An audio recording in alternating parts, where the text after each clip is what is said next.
मुंबईलगत असलेली डोंबिवली विधानसभा ही महायुतीचा बालेकिल्ला आहे आणि त्यामुळे या ठिकाणी महायुतीचाच विजय होईल असा विश्वास मंत्री रवींद्र चव्हाण यांनी प्रचार रॅलीवेळी व्यक्त केलाय।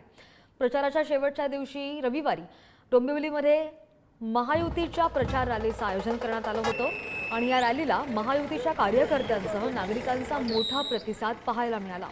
विकास कामांच्या जोरावर डोंबिवलीमधील मतदार येत्या 20 तारखेला महायुतीला मतदान करतील असा विश्वास व्यक्त करत विरोधक रडीचा डाव खेळत असल्याचा आरोप सुद्धा चव्हाण यांनी केल्याचं पाहायला मिळालं।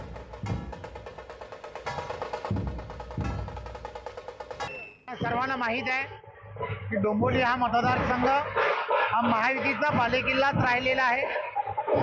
आज रविवार असल्यामुळे या मतदारसंघामध्ये सकाळच्या वेळेला महायुतीच्या सर्व कार्यकर्त्यांनी रॅली काढण्याचं ठरवलं आहे आणि मला आपण पाहताय अतिशय चांगला असा प्रतिसाद या संपूर्ण रॅलीला आहे।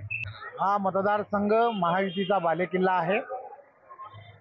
लोक ही नक्कीच महायुतीच्याच पारड्यामध्ये मतदान करतील याची मला पूर्णच्या पूर्ण खात्री आहे।